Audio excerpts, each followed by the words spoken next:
Hi, everybody. This is the Football Hut, the amazing, spectacular, terrific, the great one, the People's Champion.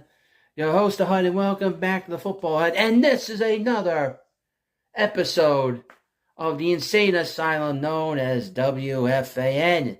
They're coming to take me away, ha-ha. They're coming to take me away, ho-ho, hee-hee, ha-ha, to the funny farm. Yes, welcome back to the funny farm known as WFAN.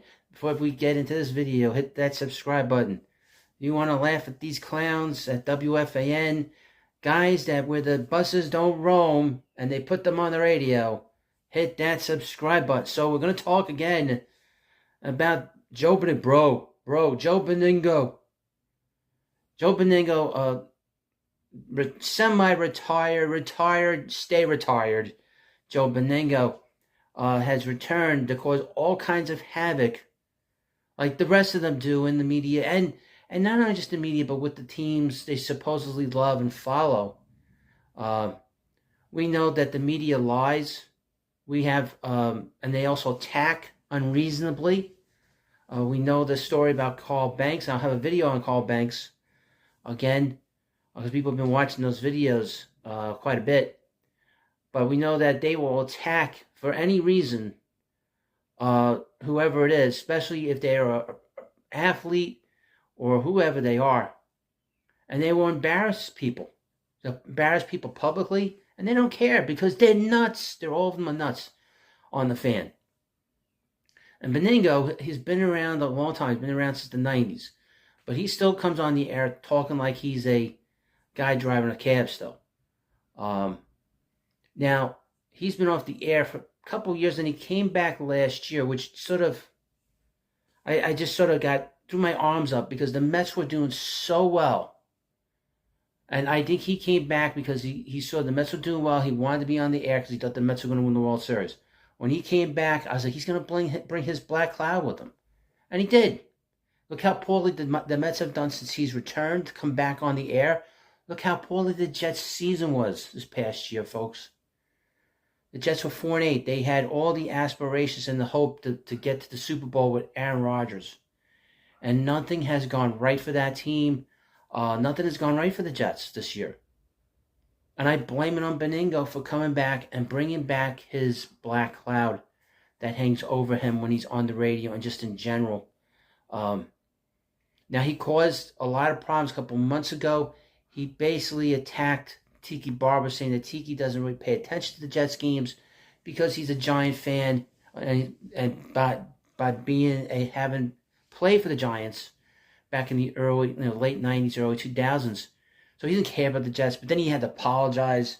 Now, Joe has gone on another apology tour because he did something on Monday's show with Evan Roberts and Tiki Barber, where he basically revealed, and he's been talking about this for months, that he's been text messaging Jets coach Robert Saleh. Now, on Monday, he revealed that Robert Saleh did not want to play quarterback Zach Wilson. As you know, Wilson is a polarizing figure, not only with the Jets, but throughout the NFL, because people do not like him for whatever reason. Fact of the matter, he doesn't play well. That's a big reason why. But Beningo, in this interview, the segment that he has on Mondays with Evan and Tiki, he revealed that he guided Saleh to play Zach, and Saleh did not like that idea. Basically said, "Are you kidding me?" quote unquote.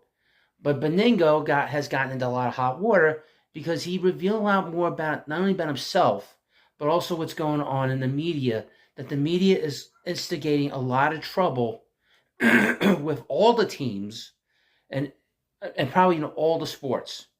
I would probably think that there are a lot of managers and a lot of coaches, both in the NFL, the NBA, NFL, NHL, that talk to the media, do texting, and they cause trouble. The media loves to do that because what else they have to do? They report on things. And a lot of them are troublemakers to begin with. We know that. Well, here's some awful announcing. Beningo's going on a tour to apologize. He began his apology tour on Tuesday when he went on Norman and Greg in the morning. And that's Boomer and Gio. Boomer is also, is the is the former Jet quarterback and former Bengals quarterback, and his partner Greg Giannotti, who's the most insane human being at the fan, and is a degenerate, complete total degenerate. He'll go, and he'll be the one next to go from this program. Obviously, we know about Carton's history. He'll be the next to go.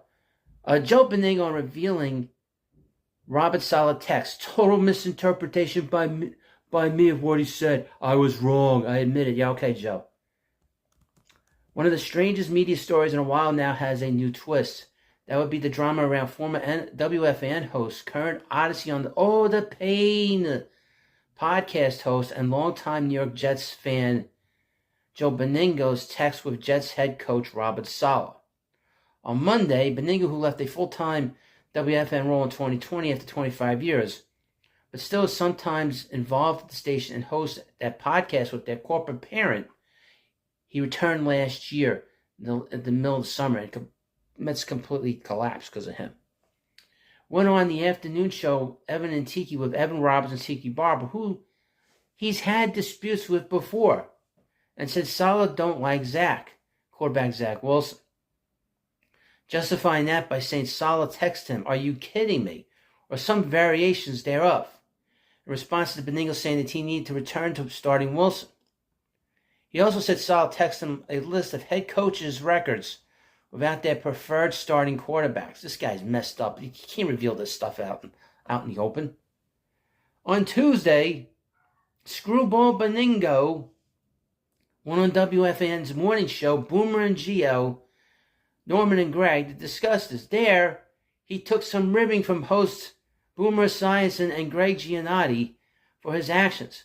And Beningo said he got Saleh's meaning wrong on Wilson. Yeah, okay. And eventually admitted it was wrong to share these texts in general. Hey, asshole, you shouldn't tell anybody that you've been doing this anyway.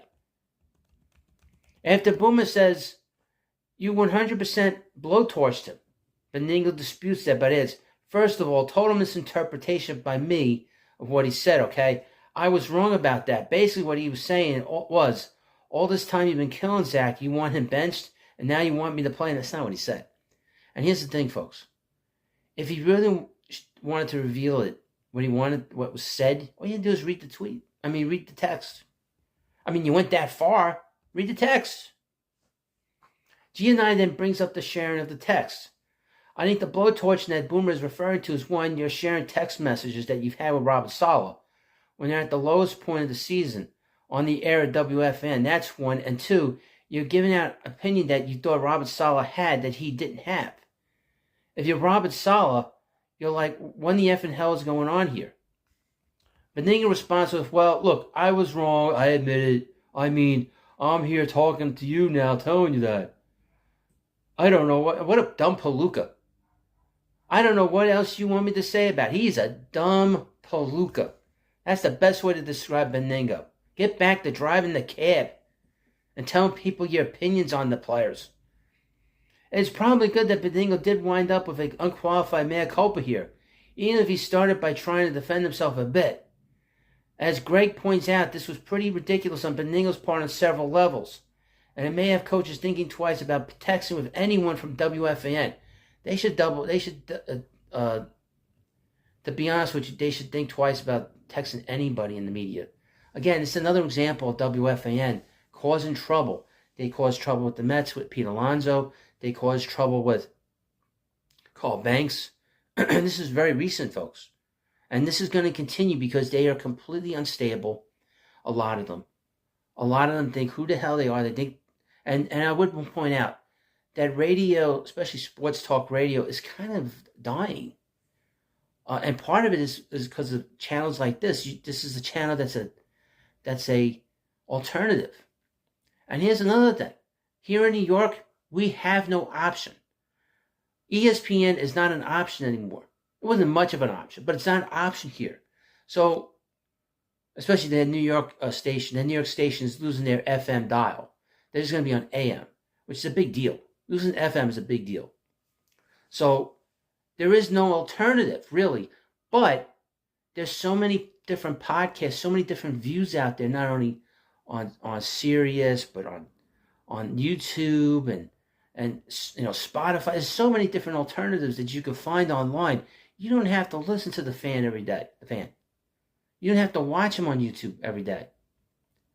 So there are alternatives like myself that'll give you a different kind of opinion that's more in line with the people. These people aren't in line with us. They don't speak for us. They speak for their big corporation, CBS and CBS Sports. And this is another report on the insane asylum, nervous hospital, padded room, funny farm known as WFAN. They're coming to take me away, ha ha. They're coming to take me away, ho ho, hee hee, ha ha, to the funny farm.